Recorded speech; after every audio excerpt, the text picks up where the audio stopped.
Hello, hello. Welcome to Hello. Rising with the Tide podcast. This is Hello, our Skander. hello, Jamie. This is our first official stream. I am so happy. New Year stream. We finally clicked that button with efficiency and tact, and yeah, it's taken us a while. Yeah,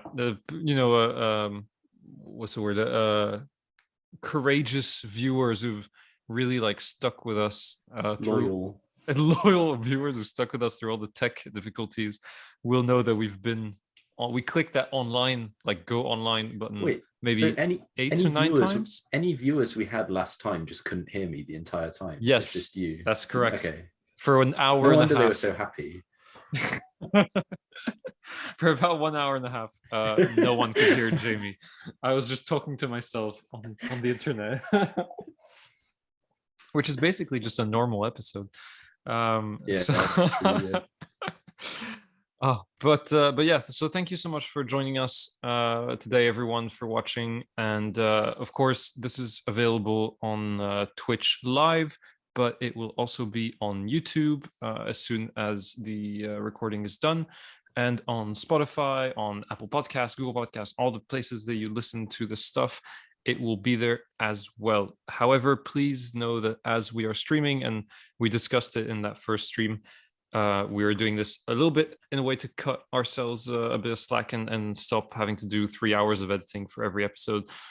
So you might hear a little bit more background noise. You might hear a little bit more ums and because I'm not cutting them all out like I usually do. Natural. It's naturalistic. It's fine. Yeah, I leave all of yours in, Jamie, though, because it makes me you look. Can't actually cut them out because I do it too much. No, that's not true. But yeah. So just bear with us through the unedited versions of this. I hope it will be worth it for you as it is for us. Today we have a super awesome guest that I'm so excited to talk to, because I've read a lot of her stuff, with Claire Burgess, who's a PhD candidate at the University of Tasmania in the School of Geography, Planning and Spatial Sciences. Claire here holds a double master's in law and development studies from the University of Melbourne. Her research interests are around community transformative approaches in the discipline of political ecology, which is very close to my own as well. And she apparently examines the settler colonial roles of Australian mining companies these days with her PhD research in an extractive response to climate change. You're also a committee member of Aid Watch Australia, and have international development experience with NGOs for research and education in Myanmar. It's a pretty impressive CV, I have to say. I'm super happy to have you on. Thank you so much for coming, and thank you for waking up early for us. Yeah, no worries. No, it's an honor. I really enjoy your podcast. Thanks for having me. Oh, thank you. Because I know you are currently in Tasmania. Yeah. Yes. Yep. Lutruwita is the local Aboriginal name for this area. Yeah, and I grew up here, little island off an island. I looked a little bit into the history. Apparently, they call it the Holiday Island, or the what was it called? The Happy Island as well. Really? I have never heard of a good those. sign. No, it's definitely a destination to add to the list. I mean, the pictures look absolutely insane. Is it just like, I don't know, do you just wake up and go to the beach and then come home and go to the beach and just again and again?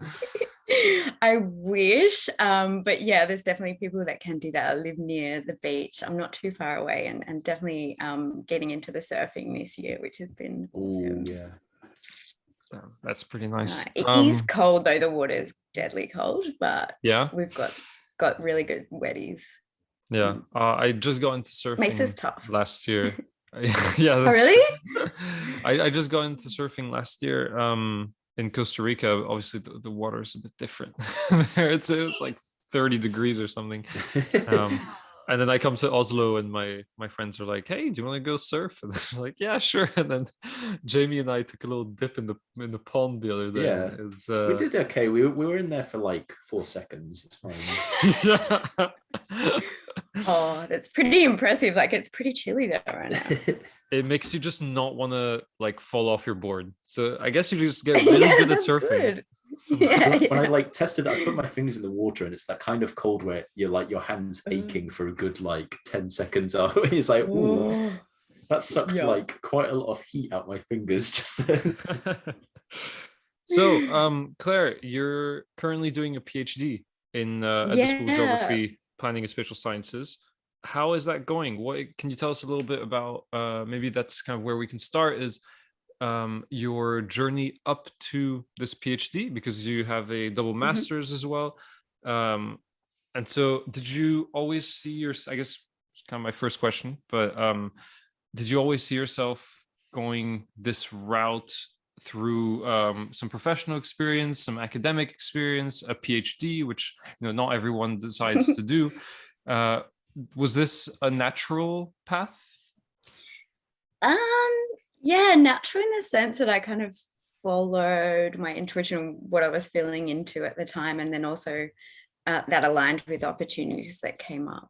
But yeah, after my master's thesis, I was like, wow, I've really done my head in with this intellectual work, and I need a breather. I need to like go out and experience what these theories look like on the ground, and then applied for work in research still, but in a sort of developing country where I could see how a lot of these issues were playing out in terms of, so my master's looked at large scale land deals in relation to biofuels and how they're impacting on poverty in Mozambique. So I had that lens of understanding land related conflicts and the role that transnational companies, for example, play in that, in sort of influencing policies and things like that. So yeah, I wanted to get into that on the ground and understand it a bit more, but I always had in the back of my mind that I'd like to do a PhD. But I really enjoyed living in Myanmar and the challenges there and things, so I ended up 4 years, and then I'm like, okay, you've really got to get back. And yeah, and I really wanted to do a bit of activism as well, because I was supporting a lot of activist work over there, but hadn't really ever been an activist in the sense of participating in grassroots movements or protest. Before that, I'd been very much in the research space. Mm-hmm. Yeah, so kind of got back here and got really excited about XR when that popped up, and some of my favorite, people like George Monbiot was like, everyone needs to join XR, and I'm like, woo. Yeah. So got really heavily involved in that, and but really started to understand my politics was different to others in that movement, and obviously there's a lot of diverse perspectives there, which sort of led me to think I needed to go back into understanding a bit more what I meant by climate justice or ecological justice and social justice in terms of the climate, because it seemed to be a bit different to what I was hearing from folk here. And that really took me into exploring what I wanted to look at originally with my PhD was climate justice movements and how they were going to potentially bring about transformative change. And so I started to really dip into the conversations happening in that space and kind of joined in on COP26 coalition conversations. And then I heard this thing about green extractivism. I'm like, what is that? Because it kind of ringed a bell for me, because I'd explored biofuel projects, which were sort of a result of green, quote unquote, policies in the EU. So I had some understanding about green grabbing and these concepts, but hadn't heard green extractivism. And I'm really grateful for a close friend and comrade who I've gotten to know through XR, who works in Ecuador in relation to green extractivism issues, and is really connected to local groups there who started to campaign around this issue. And so I kind of went, right, this is it. This is what I'm going to have to look at. I've got to look at this for my PhD. So that sort of, I really wanted to be sort of led by what was concerning folks on the ground. And that's sort of led me to where I am now. But yeah, it took me a little while to feel out what I should look at. And I really wanted to understand what was going on from the perspective of the grassroots campaigns. So I spent a lot of time this year connecting and building relationships with folk, which meant that my literature reviews are really being smashed out at the moment. But yeah, I feel like I'm grounded in at least grounded in the struggle. And I think, yeah, it's really important that political ecologists these days just own that it, you know, we're in a planetary crisis and we kind of need to be in solidarity and yeah, so that's where I'm at. That's how I got there. I guess after like having these like practical activities, like seeing these struggles in the real world, that would have like changed the way you see not just your research, but like how you approach research, like completely. Yeah, absolutely.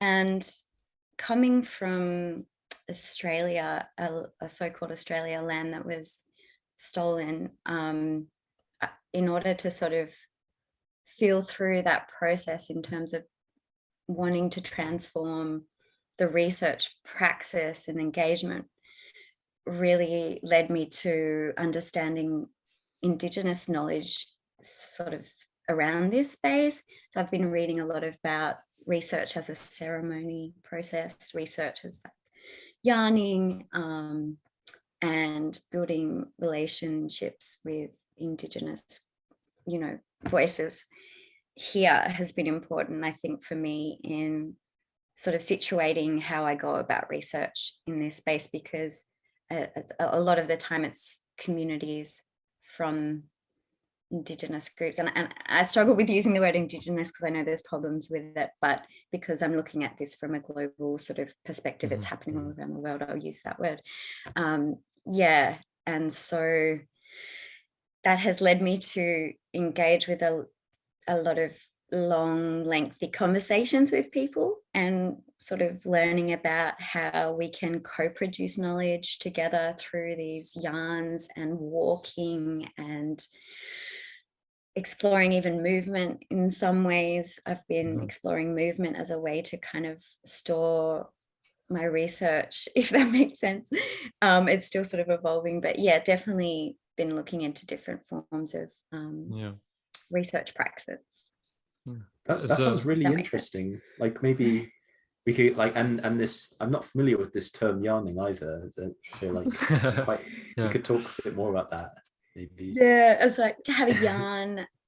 Yeah, it's definitely come out of in Aboriginal English in Australia, and to reflect the process, the democratic processes that those societies rely on when making decisions, which would be, okay, there's no timeline, right? You sit down and there are unspoken protocols that everyone knows they need to sort of abide by, but the process of coming to a resolution requires like listening to everyone, sort of active listening and allowing the conversation to evolve in a way that it becomes a collective conversation. It becomes one whole yarn that everyone embraces and then comes to the same conclusion together, which I find quite lovely. And I think academia does do that to some extent. You know, you're reading what people are saying, and then you're saying, oh, this person says that, this person says that, and then you're like, this is where there's a little gap, and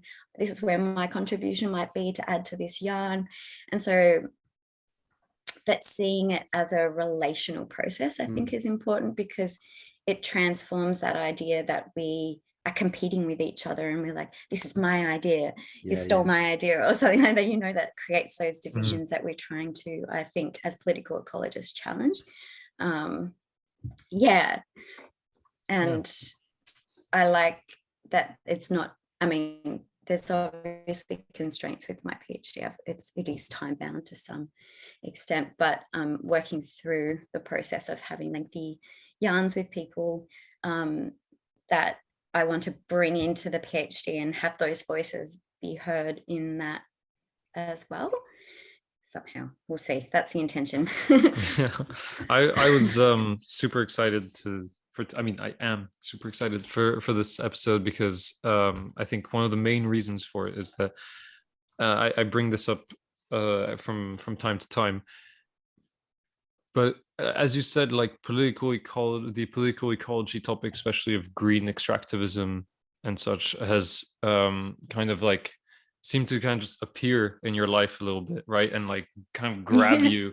And I feel like it was the same for me as well. And I feel like it's the same for a lot of people. And one of the people that kind of helped out, I guess, with this interest was Xander Dunlap, someone that you've had a bit of yarning with. You've told us before.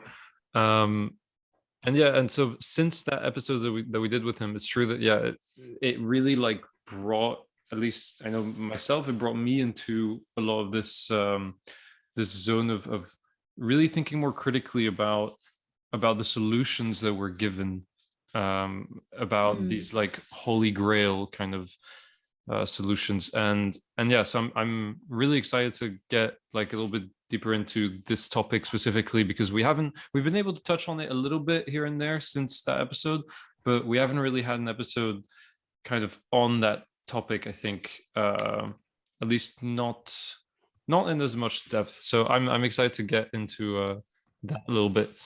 But on the topic of yarning, I want to know, how do you feel about the like limitations that that academia might put on you in terms of, for example, like your PhD? Like this is something that I'm sure a lot of PhD candidates would be, very curious in, is like these sort of not alternative, but like different methods of research and such that you just kind of talked about.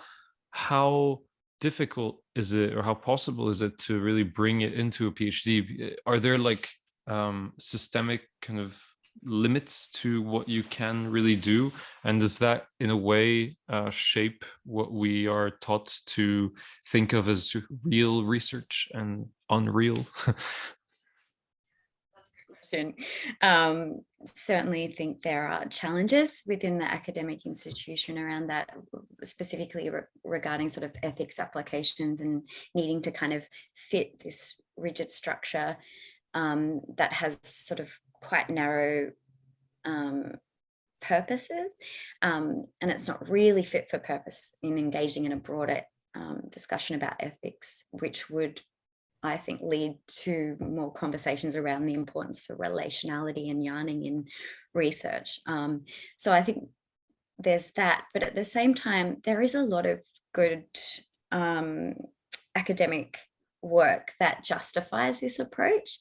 And I think it's about finding that first to be able to really speak to your supervisors around that. If you've got academic articles that you can refer to say, look, this is really important at this time, and this is quite a common approach in my discipline, then you can speak to it from that kind of standpoint. It holds a bit more weight. But yeah, it took me a little while to recognize I needed to do that. I just thought instantly, oh, my supervisor will get this, like they'll totally get what I'm doing, and I don't need to really explain it, it makes sense to me, so it should make sense to them. And then it's sort of like, but I had to realize that no, I need to really kind of be good at communicating it and explaining what I was trying to do. So as a tip to others wanting to do that, it's good to sort of just read a little bit around what transformative guidelines there are around and decolonial methodologies. There's some good stuff out there. Should we maybe dive a little bit into your PhD topic? Like, can you give us a little bit of a pitch? Yeah. No stress. No so it's been a work in progress as I'm going along working alongside grassroots movements and different NGOs working on this space. So I came to realize that Australia, which I should have known really, is quite a big player in the mining industry overseas as well as here. And they have a particular style of, I guess, extractivism that I think is really grounded in settler colonial logics, as well as sort of the historical processes that occurred before that that led to kind of an extractive relationship to the earth. But I think it's really important in understanding this extractive approach to climate change through the lens of, okay, who are the key actors and how are they going about shaping this approach, and what are their roles in creating this this mining boom at the moment, and who are they connected to and who are they working with. So that's been my interest. And then I've been looking at 3 key minerals that have been deemed to be important for Australian companies in their role in sort of extracting the raw materials for this clean, quote unquote, energy transition. And I wanted to understand a bit more about the discourses that underpin the justification for these companies going in there. So read a lot of Alexander Dunlap's work, incredible writer, very creative as well. And I am quite interested in the idea of the social, or his notion of the social engineering of extraction and the different technologies that are applied by state government connections in order to sort of create social license for this. And it's quite concerning how insidious it really is, and the different soft and hard technologies or techniques that are used to ensure or coerce communities into these projects, and the divide and conquer tactics and things, and how that's really grounded almost in the same logics as colonial occupation, both the missionaries for the soft and then the sort of hard techniques of the government and the invaders that we call them here. And I think that synergy is interesting to look how the mining companies have kind of almost adopted that same approach to continue to extract, and how Australia is becoming sort of this, we're being called upon by the big players like the UK and the US want to secure these critical mineral supply chains, not only for low carbon technologies, although that is what's driving demand and will be driving most significant demand. And obviously they also want to keep a line of access to these metals for military equipment and a range of other technologies that is relied upon to maintain this kind of modern crazy world that we live in. So interesting to also unpack a little bit of those geopolitics. And I'm still drilling down in terms of case studies, but I think there's one really important one that I want to unpack, which is South Australia, which is held up by sort of green politicians and other folk that are sort of more left-leaning as this sort of beacon of the best kind of example of adopting renewable energy in Australia. And there are sort of more right-wing, I would say, politicians, so Liberal government, but whilst they are transitioning to renewable energies, they have taken a lot of land from Indigenous people. They've stripped land rights from them to access the world's largest deposit of copper in this gorgeous area called Lake Torrens. And so I think it'll be interesting to examine the discourse that goes around the justification of mining in that place as it relates to clean, renewable energy that policies there. Yeah, And you Yeah. wrote about copper in the copper communique article. Can you, for Aid Watch, right? Yeah. Can you maybe tell us a little bit about some of the info from that communique, but also just a little bit also about what Aid Watch is, so viewers can also learn about Oh. this org. Yeah, I was so excited to get to meet Nat Lowry, who is the main person working for Aid Watch. And because when I went to uni, just a little intro to this, but when I went to uni, I learned a lot about Aid Watch as being like one of the more sort of critical, orgs that were actually watching what Australia was doing with its aid money overseas, and were really critical of that, and looking at the militarization of aid and the way that aid is deployed to sort of manipulate developing countries to allow Australia to come in and sell its main products and things. And so this, was something that I was quite aware of while I was in Australia. I remember it's ridiculous that because I was actually, sorry, I'm going off on a quick No, little tangent go here, for it. I'll come back. Go on. When I worked for I was deployed by Australian government as a volunteer over in Myanmar. So I was connected to the development champagne sippers over there, diplomats and whatnot. Yeah, so we would go be invited to meetings with the embassy, and they were introducing beef to Australia. So one time, and I just thought that is utterly ridiculous, to be honest, because Myanmar's just opening up and it has so many challenges, and to try and push beef just seemed ridiculous. Anyway, so I've loved Aid Watch for calling out this kind of dodgy behavior over in other countries, which a lot of people think aid is like taking our taxpayers' money and giving it to other people that don't deserve it. It's not, it's in service of industry. It's in service of the political interests of our country more than anything. And so, I love the work that they do. And when I was chatting with, so they've worked on a number of campaigns related to green extractivism for quite some time now.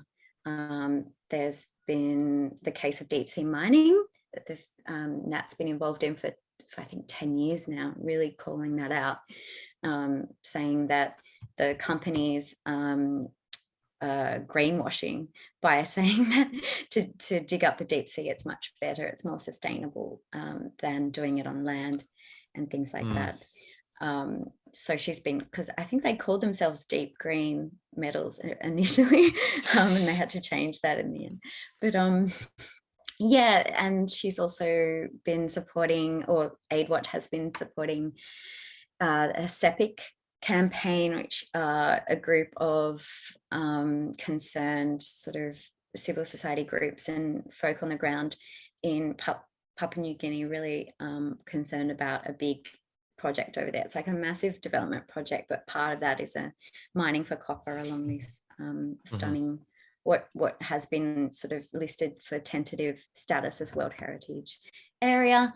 So Aid Watch has been, I guess, supporting grassroots movements, calling out this kind of green extractivism in terms of, when I say green extractivism, I mean sort of indirect green extractivism. So green extractivism is when I feel like we should define it maybe for our viewers who aren't super familiar, because it like we see it a lot when we work with it, but it is quite a niche term otherwise.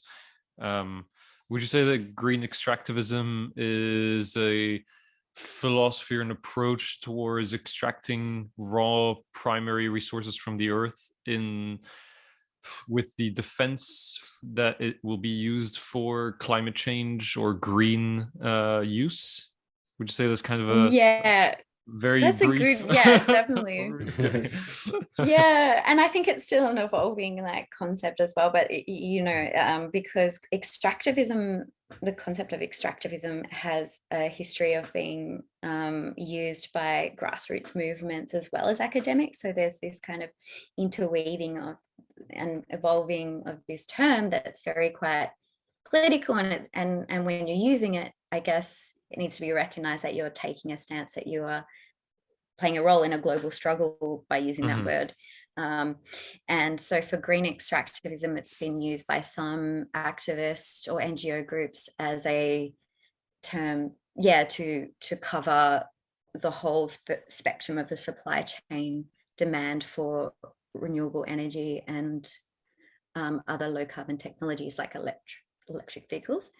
Whereas it's been defined by academics like Dunlap as encompassing more the extractivism of the vitality in terms of the sun, of solar and wind, and the conflicts that go around the rollout of that technology. And the indirect green extractivism is referred to as the processes that lead up to that, that are quite extractive, such as the extractivism that goes on with the raw materials. And extractivism, is a contested term in terms of its definition, and some folks in the academic space refer to it as kind of like a totalizing mindset that's sort of eating up the planet, and a way of relating to not just the earth but to each other, or to consuming, and sort of like a mindset. Whereas you have scholars from Latin America who speak about extractivism as a particular type of mining extractivism or agriculture extractivism that pertains to transnational companies coming in, taking the material and then exporting it, and that leaving that particular nation and local communities quite deficient and used. I've seen a lot of like anti-capitalist critiques of it. I mean, like people linking it to capitalism in the sense that a capitalist system is inherently extractive, or produces extractivist like contradictions throughout it. I just want to maybe hone in very quickly on the copper communique. There's something in it that really like stood out to me when I read it, which was you wrote copper, according to Goldman Sachs, is the new oil. That's quite a key sentence, I feel. If Goldman Sachs is them, like if they're themselves, they are admitting or just saying outright that they view copper this highly, and that apparently you say also that it's, the demand for metal in general will increase by 600%, with copper-related products by proportion the highest consumers of metal. So we're kind of going to see well, if we're not already seeing a sort of gold rush in a sense towards copper. And again, do you think that this rush is going to maybe lay bare a little bit more the extractive, like this extractivist philosophy that we talked about? Because I feel like it's still very, like I said, niche thing. Like not that many people really think about it. And even, I mean, I remember we had one guest that was supposed to come on the podcast once, and I dared to say that the electric vehicles might not be the absolute total solution we put them out to be because of the extractivist potential, and and we got blocked on Twitter for that from him. He just blocked us straight up without saying anything else, just saying you should watch what you say before you say it, or else or before like spreading misinformation or something. So I mean, even, and this is like someone with a doctorate, like this is a professor. So a lot of people are still kind of with their heads in the sand about this. Yes. Do you think that this, like people like I mean companies like Goldman Sachs kind of saying it outright and admitting kind of that this is also for green tech, do you think that this will put the issue a little bit more to the front of the stage? Yeah, look, I don't know. And it depends, like there's a lot of diversity around what speak of what how something might convince people that these technologies aren't necessarily what we hold them up to be. And it depends, I guess, on your values and your politics and what you really are striving for and what you want to see happen in the world and where you're coming from.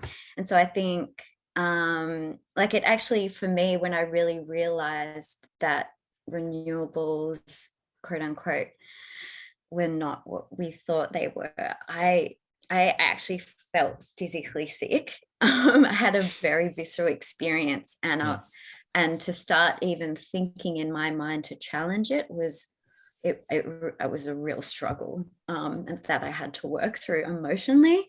And I think there is a lot of emotional attachment to this idea that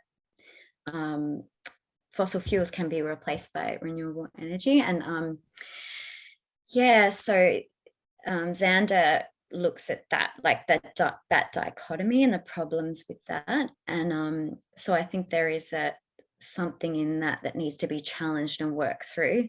But yeah, certainly looking at companies and their language and how they're going to make profit from it might be a point that changes folks' mind. But that said, I think it's the scale is what's going to get people potentially. Okay. So, yeah. For example, in order to reach the 2-degree scenario set out in IPCC targets and considering the climate commitments, we'll need, according to the research I've been looking at in a sort of sciences around sort of economics and applied sciences and sorry, what are the other places? Anyway, they say that 89.4% of the global reserves of copper will have to be extracted, and that's taking into account recycling to meet this 2-degree scenario initially, right? Do you know if that's and sorry, then what?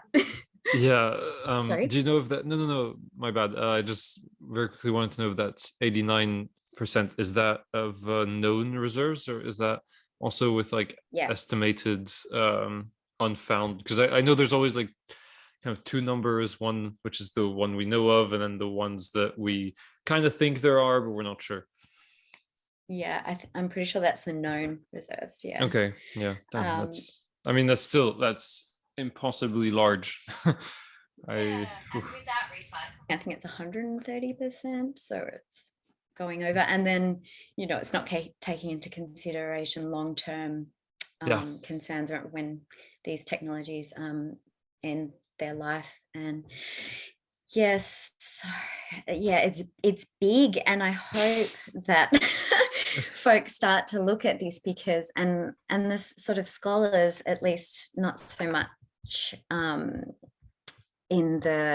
not so much the green politicians, but the scholars around who are just looking at the pure material implications, the geopolitical context, and just can we get these metals?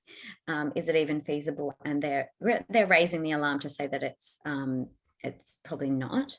So then, and that's not even considering like the impact on ecology, on local communities who are being dispossessed violently often, or the emissions that go into these mining activities. The mining industry is one of the most heavy energy intensive industry and destructive in so many ways, including. And so yeah, it really gets my goat that they're now able to say that what they're doing is saving the planet, and they're playing that role in.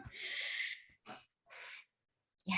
And but hopefully, no, you're right. I think hopefully people learning a bit more about these global supply chains and how insidious they are and connected to dirty money and all the rest of it, and how mining industries are playing a role, they'll start to realize that actually this is potentially what we need to be looking at, these supply chains and these addictions to raw material, and how that we're hoarding so much of that end product in our wealthy nations, and that's what's upholding our so-called way of life, and that there is a real cost to other people and other environments as a result of that. Yeah. I wonder, because I guess a main sort of element that the discourse of green extractivism is trying to sort of turn on its head is like, this is renewable, this is all good. I wonder if these sort of, I'll just say like extractive groups or extractive bodies, do they even try to address when they, seize the land of indigenous or local populations, or when violence breaks out? Do they even try to formulate a discourse for that controversial element, or is that something they just try and sweep under the rug completely? Yeah, it's something I need to look a bit more into, but I think is it Stuart Kirsch looks a bit at how science is often deployed to justify mining activities, and it's very biased, and but to sort of make these conflicts out to be just a clash of culture. And Right. yeah, so they're just not educated about the benefits of what we're bringing, and they need a bit more because they're backward Indigenous folk who don't quite understand the importance of modernisation. And so there's the same kind of colonial logics actually. Yeah. And yeah, that is still really pervasive today. Right. I was invited because our geology and geography departments are connected at UTAS, which I'm like, but this is the geology department is all funded by pretty dirty sort of Rio Tinto and whatnot. And anyway, so I got invited to this day of celebrating Indigenous peoples across the world from the geology sort of department. I'm like, oh, this would be good. Off I go, sat down there. And then they basically just started speaking about Indigenous people from various different sort of mining areas where that had been untapped for mining. So they had started talking about the different Indigenous people in DRC. I'm like, oh, this is interesting. And they started talking about Indigenous people in Ecuador. And then one lady said, someone asked a question about the conflict in Ecuador. And she's like, oh, they're just backward. They don't know a lot in Ecuador about things. And and that's what's behind the conflict, not this actual genuine concern for their livelihoods or genuine concern for the ecology, or there's no recognition of Indigenous relationality with in terms of responsibility around taking care of the vital life systems that sustain us. So none of that. It's just like they are uneducated, backward, non-modern people on the periphery that we need to just give we need to educate or physically remove and get them out of the way. And we know that there are a lot of violent tactics that are used to threaten the folk who I think we should all just carry like colonialism whistles and just start going just whistle like hang on. As soon as someone starts speaking bullshit like that, you just press the button for the alarm instantly. Excellent fire alarm, yeah, that's cringe colonialism right there.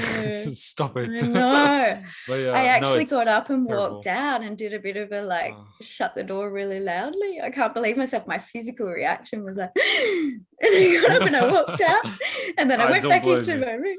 What are the people like nodding their heads? Like, was this not a controversial thing to hear? Like, and sometimes, I mean, I think sometimes it takes a lot of different forms, that colonial mindset. Like it can even kind of like, I remember we had a talk with a talk, if you can even call it that, a book debate organized by the University of Oslo with Björn Lomborg, one of the most infamous climate skeptics, let's just call him that. It's been nice to him by calling him that. And there was a question at one point from the audience where a lady walked up and she said, I think we need to address the white elephant in the room. And me and a bunch of my classmates looked at each other, and because it's been a terrible, terrible event where he was just allowed to just say climate skeptic stuff. And we just looked at each other and said, white elephant in the room. Maybe she'll address the fact that all the guest speakers so far have been men, and all of them white as well. And then she just goes and says, we need to address the white elephant in the room. The fact that overpopulation in the global south will basically doom us all because they will use so many resources. Oh God. And we were like, oh no, what is she doing? So and like I spoke to her afterwards, trying to explain to her that that I think that stuff is vile and also completely unfounded. I mean, it's pure Malthusian thinking, and she, I think she just didn't understand why it was, it's obviously not to defend her, but I think that a lot of these people who have these kind of like colonial mindsets haven't even really like entertained the idea that it could be colonial, or that it could be kind of paternalistic. And so I don't know, and it's strange to me that they don't, but I guess you kind of are also a bit of a product of the world you grew up in, and our world is colonial and paternalistic, that's for sure. Absolutely. We've internalized that, and I think in Australia in particular, being a mining economy, we've internalized it quite a lot. And not having a treaty with Indigenous people and things like that, we've had to really build our nation on these colonial mindsets. Are quite pervasive. One of the questions that arises from your AidWatch article is, can copper mining be green? And that's so I feel like this stems a little bit from a more general discussion of I guess mining in general, can it be green? And that in itself, I feel, is a really important part of it itself, of another conversation, which is how can we live a sustainable life that doesn't endanger things like progress in modern medicine, let's say, or some of the more like, I think, life affirming things that the modern world has allowed. Obviously, lots of criticism for modernity and for technology, etc. But one of the things I've always kind of struggled with myself is that is to try and like find this limit of like, there is maybe no green mining, or at least it's impossibly difficult to make it green in any way. But surely we do need some mining for some things which are either life-saving or that we feel are life-affirming. I don't know where, like, so I'm trying to like kind of put this piece of the green mining into that as a limitation, in a sense. I don't know if you see where I'm going with it. Yeah, absolutely. And I think, it's about coming back to what we value, I think, a little bit, and trying to work through what's worked in the past and what hasn't, and what are the grand narratives that underpin those approaches and that stop us perhaps from thinking differently about how we might organize societies.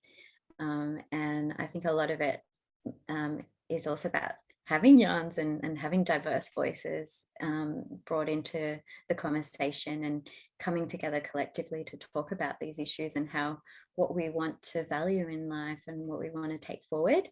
And certainly, though, I did want to mention that there's been a lot of dodgy bioprospecting that was foundational to modern medicine. So a lot of stealing of Indigenous knowledge, which also, so for me, telling the truth about our history is a big part of it, and there's been a bit of work on that lately, like critiquing the origin stories, the grand origin stories that really underpin our idea of linear trajectories around progress that aren't quite helpful, I don't think, and quite founded in sort of racial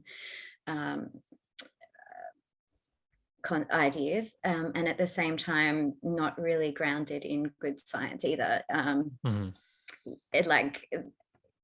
taken sort of cherry picking of various different things that happened and creating a sort of really simplistic linear storyline. And so going back to those stories and starting to untangle them and rework them based on, I think, collective values about what we want to see in the world. And humans, I think, are good inherently. We are both good and bad, and we have the potential to be quite exploitative, but we also have the potential to be really quite loving.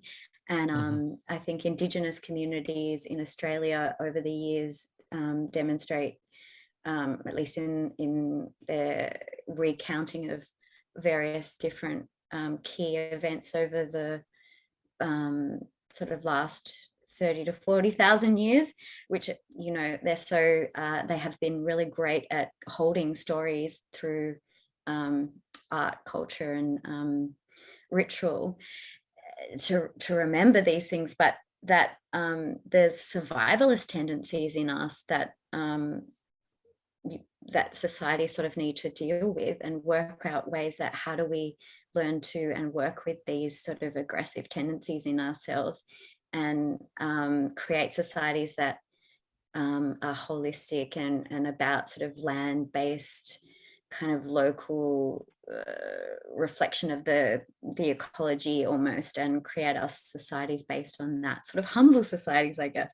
I know that's challenging to think about now given how hyper, you know, modern we are, and but I think it comes back to coming together and really talking and about the stories that we've told ourselves over the past, and a bit of truth telling, and working out what we want to keep and what we don't in the future. I guess what I was more like going towards was things like you know, like X-ray machines, for example, or MRIs, let's say wheelchairs, like things that I think a lot of people would have you'd have a very hard time convincing to kind of leave in the past, in a sense. Any person would have a hard time convincing me personally to leave X-ray machines in the past, but X-ray machines need copper as well as other rare earth minerals. So I guess I'm always kind of conflicted in that, like, where is that like baseline if we do things like degrowth, or if we do things like just degrowth in general. Where's that baseline at which like we say, okay, this much we actually do need, and at what point does the morality of it kind of like get flipped on its head, where, well, we need this metal or else all of these people are going to be affected in life-altering ways, but to get that metal we need to take over this lookout and their mine, and etc., etc. So I don't know if this is something that you've thought about a little bit. Well, I guess again I keep coming back to that, what do we value, and that should be those narratives we have about what we value should dictate what we keep in terms of technology, and what technology should remain and what shouldn't be scaled up. And I guess it does come down to a little bit of critiquing capitalism, because capitalism is just like, once it gets a hold of technology, like, right, how do we ensure that this is something we can appeal to the masses with, and that we can roll it out everywhere and everyone can get a hold of it, and how do we build into that a short lifespan so that you can then have to buy another one. And so there's I guess I haven't thought super hard into what the impacts of other technologies. I think that just looking at this low carbon approach to climate change is really important, in the sense that if we follow this up, if we follow those low carbon technologies trajectories without critiquing the social and economics and underpinning our way of life, we're not going to fix the climate problem, right? And so we've got a bigger problem on our hands. We've got near-term extinction on our hands. So, you know, so really tapping into the concerns of folks about, you know, their futures around this, and getting a conversation going around, well, why have we depended so much on the exploitation of the global south without even questioning it? And I think because we're so separated from where that extraction occurs, and we have so many products that we have no idea where they've come from and what's been involved in that. So again, learning about that, speaking the truth to that, having better consumer awareness. I think the majority of consumers are quite ignorant around this, and that's because there's been an active campaign for them not to know about where these things are going, have come from. But yeah, I don't know if that really answered your question, or I just went on a rant. No. Yeah. I think you're. I mean, it's not an easy question. Like, I think it deserves an episode on its own, with probably a lot of us to yarn together for. What do you think? That's why I'm asking the question, because I have no idea. But honestly, like, it is kind of something that keeps me up at night a little bit, in a sense. I just kind of sit there and think, like, I don't sleep sitting. I lie there and I think, I just kind of lie there and think, like, what is, like, where is this goddamn baseline? Like, there must be a in a sense, mathematical value of some kind, whether it's energy usage or material use or something that we can find, that we can calculate for each locale. But then how do you define that geographical area? Like, is it, for example, Tasmania as a whole? Is it Australia as a whole? Is it, like, at which point, it's also a question of democracy. Like, at what point can Australians around Australia decide what's best for Tasmania?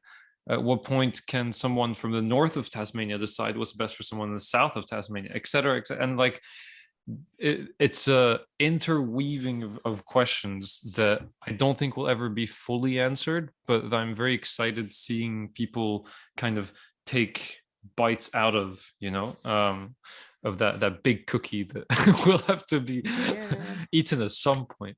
And I think it needs a lot of different diversity in terms of approaching it and coming at it from different angles, and, like, where you're coming from, it hadn't even thought about that, like baselines and mathematics, like dividing out how we might distribute resources in a healthy way. And I'm starting to visualize things, like, really cool.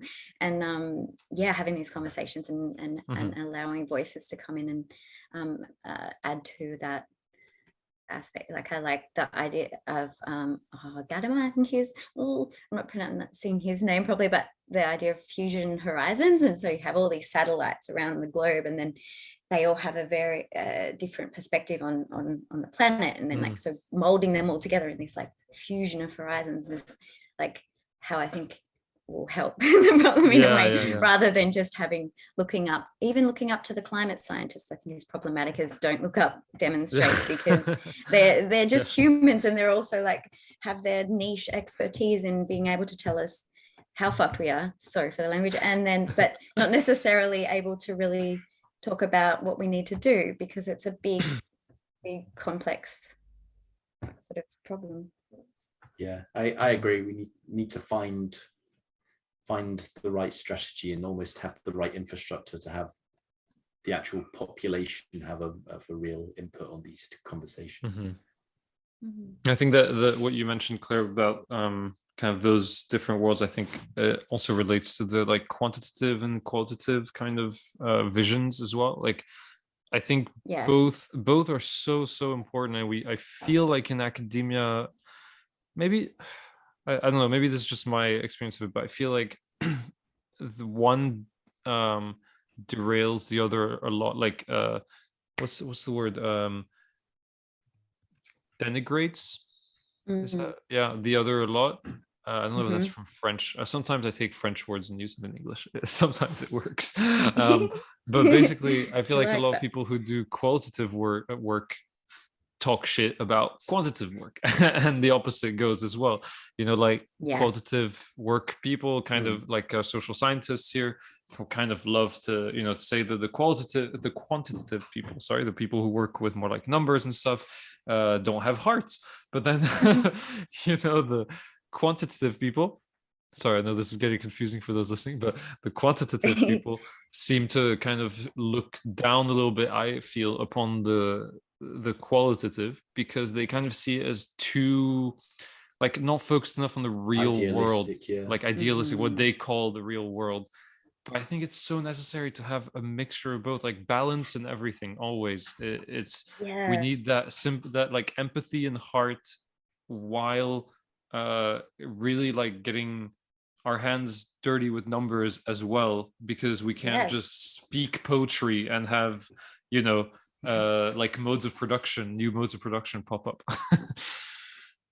Absolutely. Yeah, and it's about that relationality between disciplines, opening up those conversations and recognizing that they all have good things to contribute, but the system has been built up on these ideas of competition a lot, competition over funding or competition over status, that really need to be transformed. And I think I'm like in my PhD, I sort of summarize a bit of the more quote unquote hard science or quant science in the beginning, and I'm a bit nervous. I've been a bit nervous, like my supervisors like, that's not your discipline, you're summarizing literature from a different discipline. But I think it's I'm trying to sort of justify it as that, well, this is a literature that speaks to energy transitions and it's multidisciplinary, and I think it's really important to understand like the material limitations to this, and then to weave in the social science around, well, what are we missing around power dynamics? What are we missing around the geopolitical dynamics and things that aren't necessarily considered in that other literature?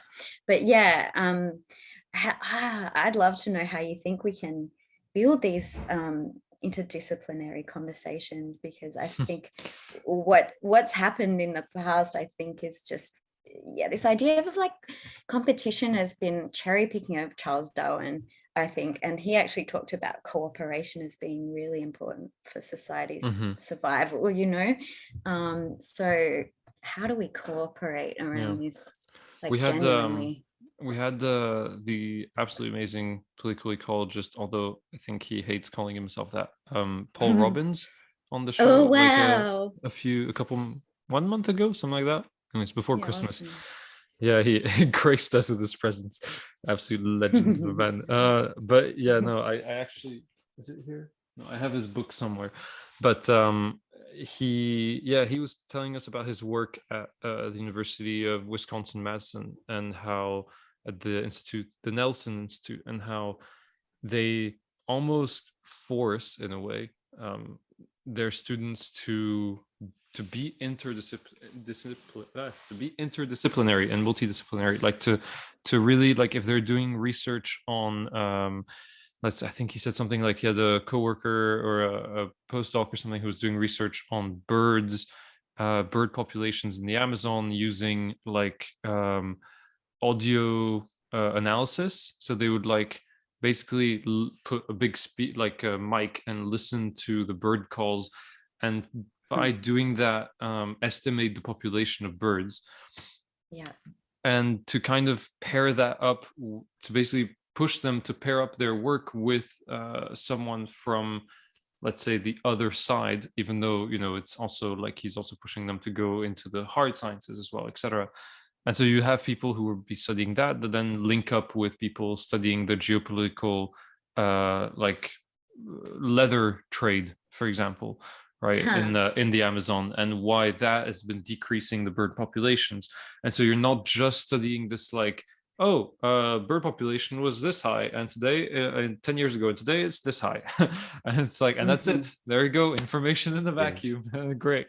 And it's like, no, it's that's like awesome. we don't have time even to I feel to just do that. I think it's so important that, like, when we do this research, and I think he was really adamant about this, that we acknowledge the context of what we are researching, context matters so much, and you know, Mhm. he's also very aware these days. I think he's working a lot on the colonial context of the US, and you know, what indigenous land he's working on and living on, and learning from that as well.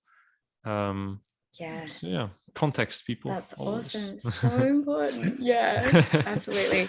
Yeah, that made me think about something, and then I went somewhere else. Oh no, yeah, about nature rights. Like, so there was this tribunal, it's sort of like a mock tribunal about what it might be like to have nature speak in court about its rights and how it's feeling with regards to projects and impacts. And so some, you know, ecologists were recording the sounds of the forests, and then in one period of time, and then going back and recording it after, say, 10 years of deforestation and things, and then playing that sound in the courtroom. And then, so, you know, because nature rights have, it's definitely come from like Indigenous world cosmovisions, and yeah, so linking that with sort of the science as well as then the politics, which is involved in the legal aspect, it's created this quite powerful kind of, yeah, applied practice of acknowledging the rights of nature and seeing how that might be embedded in constitutions and whatnot. And I think that's a product of multidisciplinary sort of efforts. Yeah. Have you read what's the name, Escobar and his pluriverse stuff? Yeah, that so reminds me of that a lot. Is fantastic, like, work on the same kind of topics as well. Just honing in a little bit on the on your own research a little bit. We're kind of switching topic again, sorry, but I just had this question in my head for a bit and I forgot to ask it before.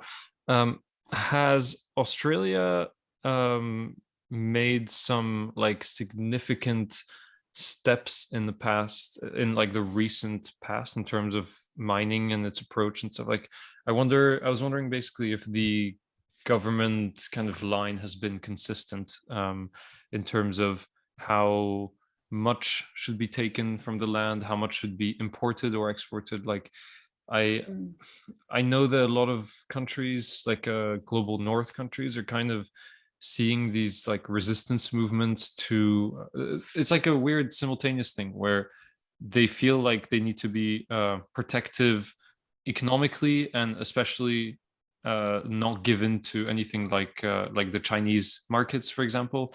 And so they feel like they need to get all their rare earth minerals and stuff at home. And then at the same time, they see people from like so the places where they're going to mine like rise up in defense of that. And I wonder if you could just give us like a little overview of the landscape of like Australian mining, if you could. Yeah, sure. Well, yeah, I'm still learning a lot because I've been overseas looking at other countries previously, but yeah, definitely the government is pro mining without a doubt, and there is a revolving door within the government mining council nexus, like people come in and out. And I think it was Scott Morrison talked about our clean energy policies before going to COP26 as yeah, we're just having a key role in the mining aspect of clean energy, and that because we're good at digging stuff up. And so the landscape is that, yeah, we need to get these metals and we need to get them now. And what Australian companies are saying in collaboration with the various different shareholders and stakeholders that influence their narratives, which reach across to the US, because most of our companies are owned by US interests, aside from Twiggy Forrest, who is like really weird green savior character, but that's another story. Calls himself Twiggy, yeah, and Forrest, and his last name's Forrest, but yeah, he's really big on green hydrogen and things like that, and green steel and green everything. But yeah, he's exploiting copper or attempting to exploit copper over in Ecuador. But yeah, so I think it's all like, quick, let's reduce the red and green tape, and there's been a big push for that by the federal government, but then it's different at the state level depending on what government's in power there. But that said, in WA we have a Labor government who are pro-mining pretty much, and they are very supportive of the mining industry as it pays. And this is the problem, like when governments are looking at tax collection as well as regulation, it's like a conflict of interest, I think, because, you know, you're getting a lot of money from the mining industry and very connected to the mining industry in that regard, but quite happy to not regulate them very well. So in regards to like cultural heritage is a big issue here, and the environment obviously, but cultural heritage is something I've been looking at a lot. And ministers in every state have discretion over approval of destruction of cultural heritage. Wow. So they can, not the Indigenous community or the local community, not the land title holders, but the minister. And so if there is a sacred site, the minister can say, well, yeah, sure, it's a sacred site, but we've got economic, you know, needs. Yeah, and that far outweigh the cultural values in that land, and that particular site, right? We need a new Mackies. Come on. Yeah. So that's kind of, I think, the mining landscape, and because it's you've got coal mining and gas fracking, it's everything here. It really shapes the landscape. So the environmental law isn't so bad. It's that it's not really implemented with genuine to its intended purpose, if that makes sense. So again, the minister can decide whether a project goes ahead. If that project, like the Adani project, was deemed to be problematic in terms of its impact on the environment and the climate, it goes through a process of EIA, environmental impact, where the federal environmental minister has the last say again. So no one really. So no checks and balances then. No, and so we've got the EDO here as Environmental Defenders Office, who are like constantly going to court and trying to stall these projects, but it's like putting out a little fire here and then a big one bursts over there, and it's I worked for a little bit with the environmental defenders and got quite depressed thinking about it, honestly. It's like there's such amazing, incredible lawyers, and they work to the absolute bone to just get one little win, and then it pops up again over there.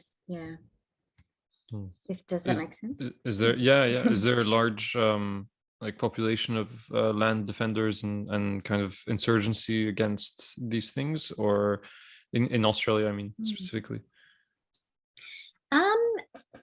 No, not and Aboriginal groups are tending to be the ones to be more leading on the ground, sort of blockades and things like against Adani and various other projects. But there are some, like Blockade Australia are starting to do some pretty intense stuff, which is quite cool, like stopping trains and things. And then in Tassie, so we have Bob Brown Foundation, they set up camps in the forest and really hold space there, and us trying to stop projects there, which are also driven by demand for tin in the clean energy transition. But yeah, it's there's a real campaign against anyone who engages in these kinds of activities, because we've had Rupert Murdoch controlling our media for quite some time. The language around eco-terrorists and all that has been even used by politicians and things. And so there's a real stereotype around that is quite pervasive. And because I grew up in a family that wasn't necessarily sort of connected to any green movements or anything, and So growing up, I heard a lot of that, the stereotyping around greenies and things, because I grew up in a town where there was The word they for call greenies. the greenies, the dirty greenies, dirty hippies, the ferals, all the different names, and like so many. And I remember like going to uni and then starting to challenge some of those stereotypes and being really hassled by people down from my way, down the Huon, down the small country where a lot of logging takes place. And it's like, wow, it's pretty pervasive, these stereotypes around people who want to defend the forest. And I think that's been a crafted sort of counterinsurgency tactic in a way by various actors. Yeah, and I guess I find this is often the case, like the lawyers you were discussing earlier, they're sort of taking the challenge head on. They're trying to say, like, please don't allow this extraction project to go through. And I find that maybe, yeah, it's about trying to like step back and change the culture itself, because that's driving the sort of public's acceptance of this activity. And so, I mean, that could lead into sort of like, because you said you were interested in sort of the intersection between community organization and academia. And I wonder, like, if you know sort of the ways academics can sort of contribute to a more progressive public discourse that may perhaps fuel more progressive actual policy. It's hard because academics are already so under the pump in terms of what they need to do and publish and teach, and so to have that time for doing the sort of advocacy work and community work is I think challenging, but I think it's so important as well. And maybe to build it into the practice of research would be important in the future, like it being a key component of teaching is that you go and sit with a community and hear their concerns about a project or something like that. I don't know, I'm just speaking off the top of my head, but somehow bringing in an action oriented approach. But I think the challenges are that we're so often accused of being biased by doing that. So there was a scholar in our department who called out the forestry industry, or did some research on the forestry industry here, and it got torn to pieces by politicians and things, and a whole investigation into the department and whatnot. So like when there's really powerful players invested in research that's supportive of their industry, and you produce research that's not, it's hard. Look,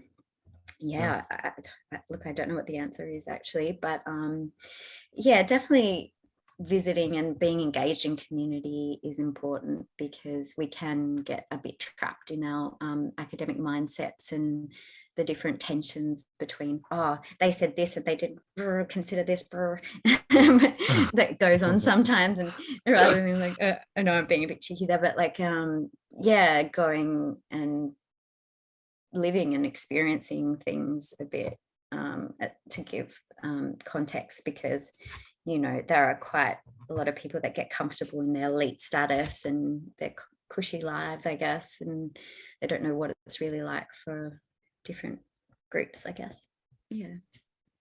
Hopefully at some point academic culture will develop where it's sort of expected that you would have, like, whatever you're writing about, you would have at least got involved in it in a real capacity somewhat recently.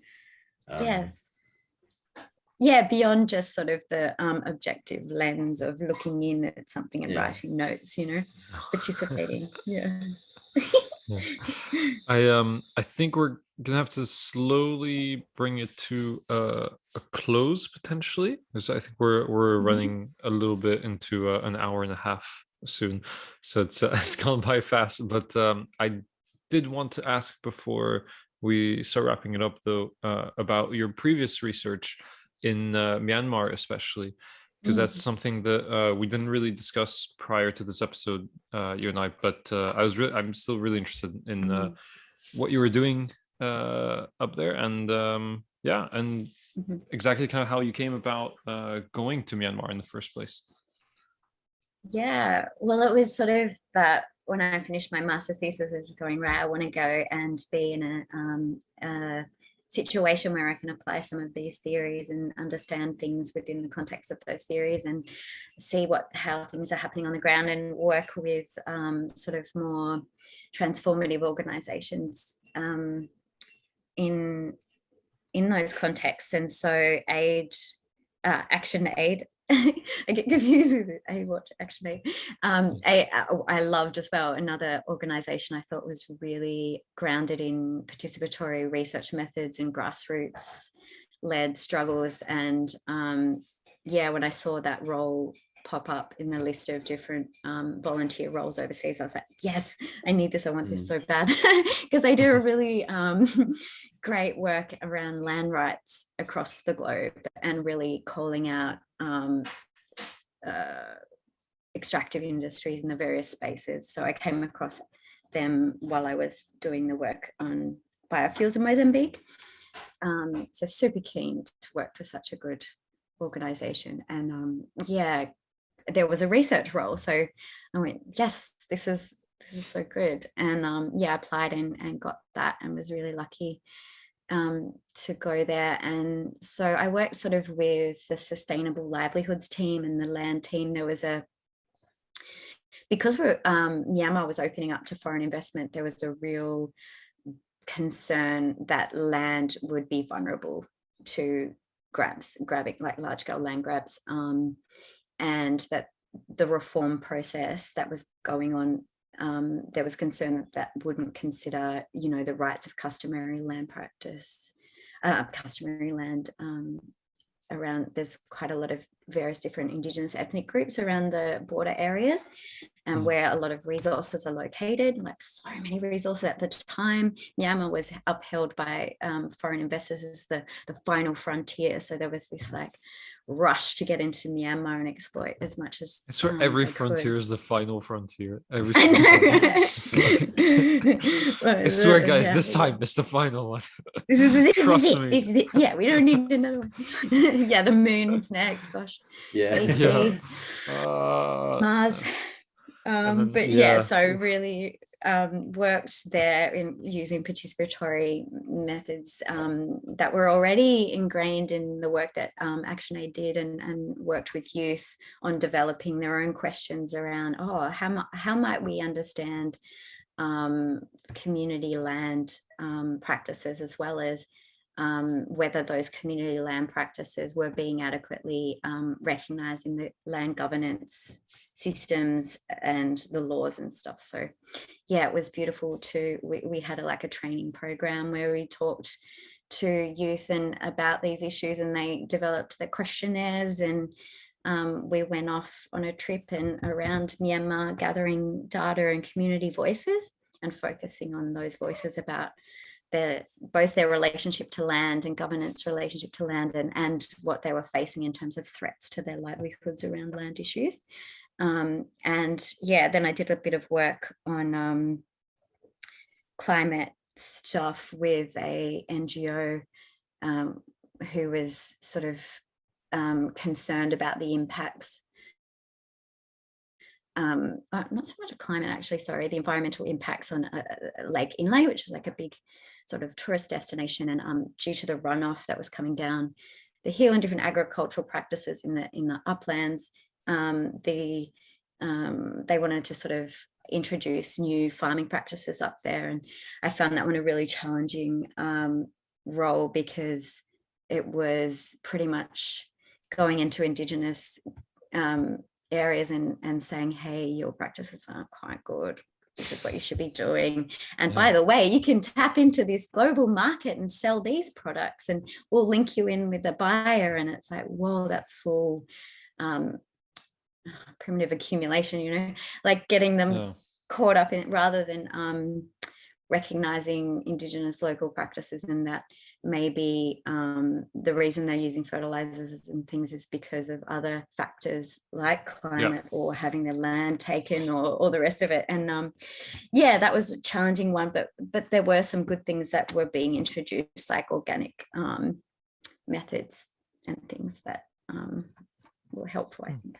But yeah, Yeah. that was Myanmar. But yeah, I came back after, you know, the Rohingya genocide was pretty brutal, and a lot of my colleagues at the time didn't think it was that brutal, so I was a bit concerned. There was a lot of folk from the Burma majority population have internalized the like military